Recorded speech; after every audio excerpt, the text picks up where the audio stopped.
Welcome to the Quarantine Show starring Mount Zion. Hello and welcome to this 8th episode of the Quarantine Show starring Mount Zion.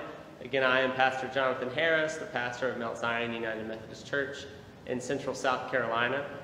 Today we get to hear the second part of a 3-part conversation with Peggy Body and Charity Martin about how race has impacted their lives and about ways that the church can be part of doing something about racism. In today's episode, you will be introduced to a term, microaggression, and learn a little bit about what that means and how that's experienced and why that matters to people of color. And so take a look at the second part of our conversation. Charity, you introduced Peggy to a term, aggression. And so for any people who are unfamiliar with that or who might just now be reading up and trying to understand all of this better and have just been introduced to that term, what does that mean and how have you experienced that?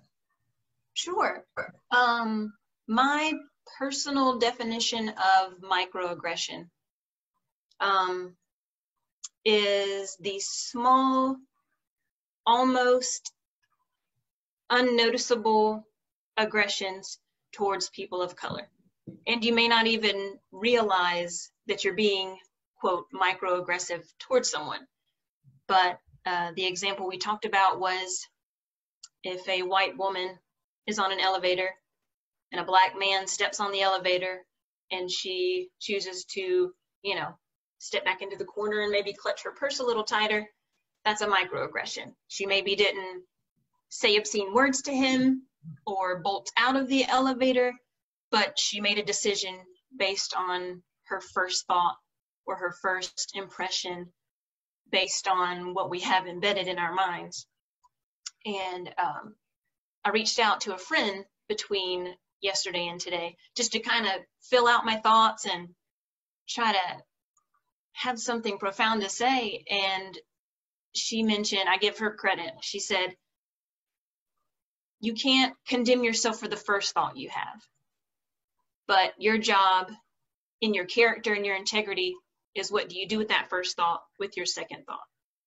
So none of us can help the first thought we have. We're going to have that, reaction, but our job is to make our best decision with our second thought. That's great. It is very profound. Very helpful.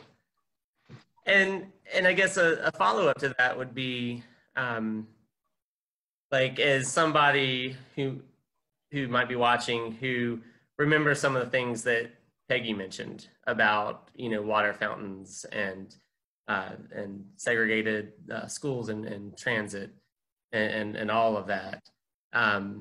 If they're listening and saying, well, microaggression, that doesn't really sound like a big deal. It has the word micro in front of it after all, right? For you, Charity, why is that a big deal? Or what difference does that make in the lives of someone who's on the receiving end of those? On the receiving end, I feel that people of color are always walking on eggshells around others.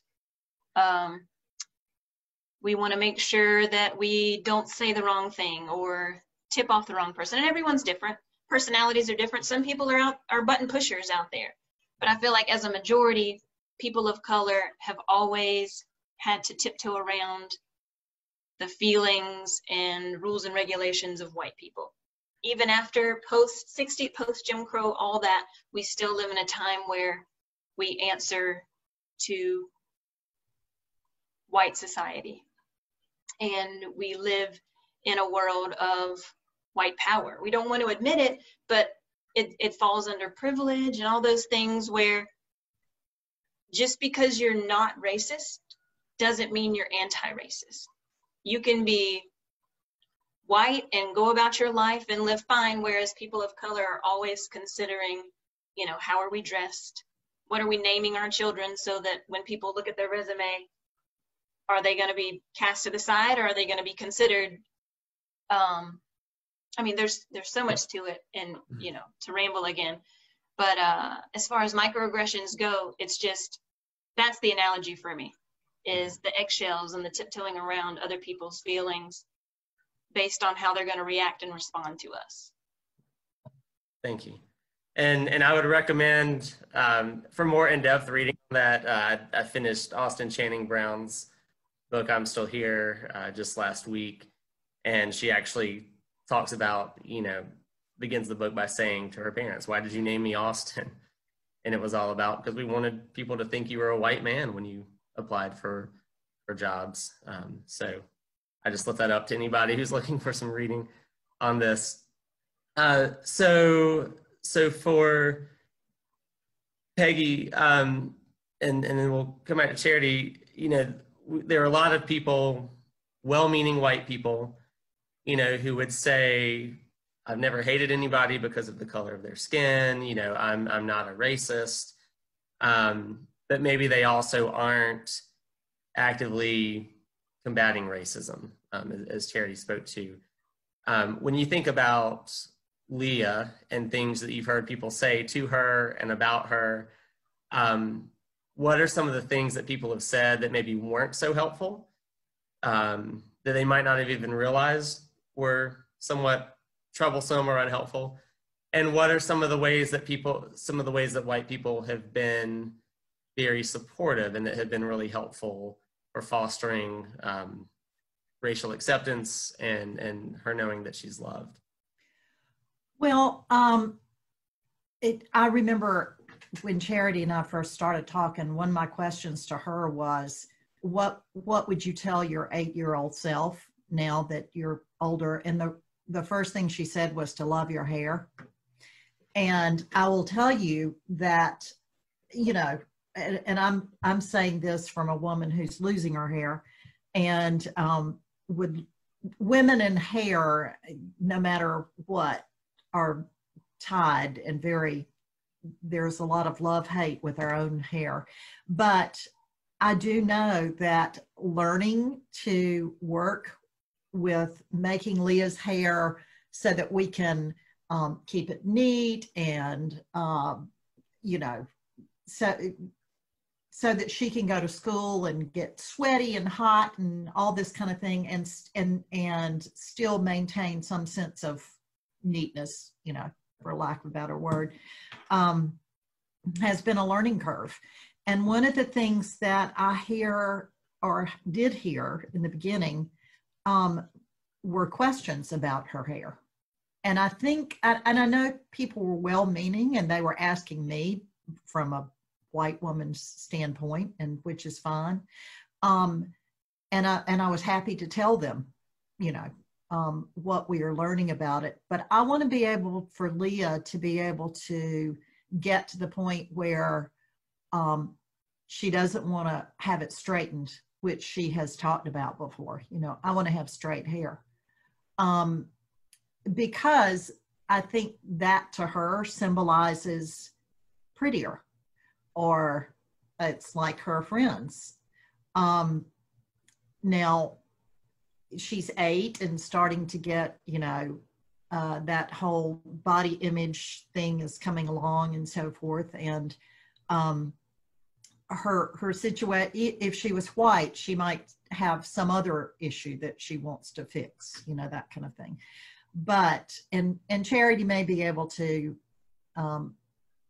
talk about this further, but I do know that African-American hair, ethnic hair, is something that has come a long way as far as acceptance of wearing it natural and being able to not have it look like a white woman's hair. It's a big deal. And, some people might wonder, why is it such a big deal? Well, it is a big deal. And I'm seeing it from the point of view of a young girl who's learning how to accept herself, just in general.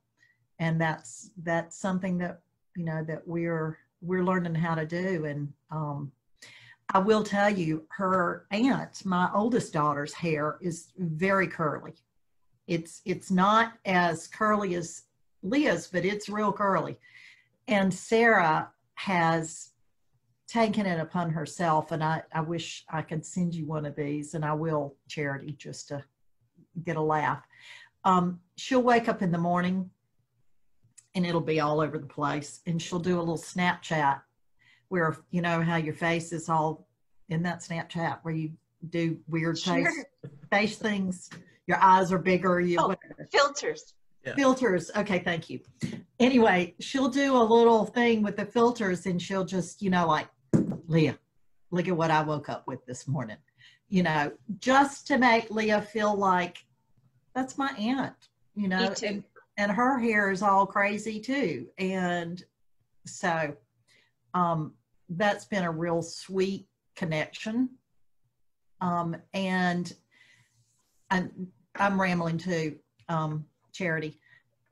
The other part of that question that you were saying is how have people helped her become, I can't remember what you said, but it was a way for acceptance. Mm-hmm. She has so many little friends that I honestly, I don't even think they think about Leah as different. It's just Leah is one of their playmates, and she's fun to be with, and she likes to ride bikes, and she does what we do, and so they just go play together, and everybody is just, it's not a big deal. When I was growing up, I never had a black friend come over and play. I didn't even have black friends until I was in high school because they were not in school with me.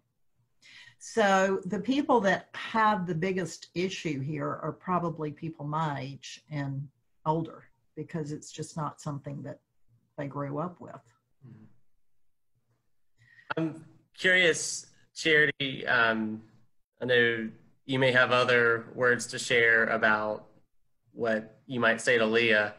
I'm also curious, though, about if there was a time, and maybe it's what you shared earlier, the experience on the swing, but is there a time that you felt like you went from, these are my friends, I am who I am, and that, we're all getting along, to realizing that me looking different means that things are different for me.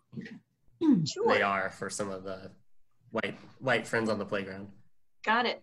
I was fortunate to live on a street with kids who treated my sister and I just like any other kid. So that was awesome. In school, besides that first incident that really opened my eyes to the fact that I was different, I was always able to find a friend. And I loved that I had, elementary school as a whole, I had a black best friend and a white best friend. And we were this little trio that did everything together. I do remember, we were still aware. I can remember being we knew exactly how many mixed kids were in our school. And it was, maybe 7 or 8 mixed kids between 2 or 3 families. Middle school, I don't remember it's a good thing that I can't pinpoint an incident or a time.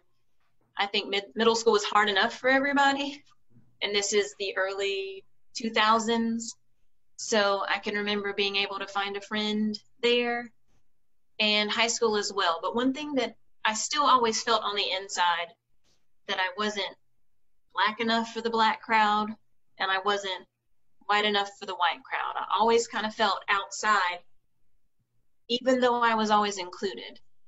And I feel like that's still part of that mental growth and mentality shift that we're all working on as we move from harder times to better times racially, and, bringing more togetherness as we talk about race. Yeah. And I appreciate you being part of that conversation about race and helping me broaden my perspective as well. Thank you again to Peggy and Charity for being part of this conversation. Again, this was just the second part of our conversation. Please be sure to tune in next week as we conclude the conversation. Also, if you have any questions or comments, or there were things that sounded strange to you that were talked about in today's portion of the conversation, be sure to leave a comment and ask those questions so that we can follow up and continue this conversation. This is not an ending point, this is a starting point. So thanks for being part of the conversation, and we'll see you next week.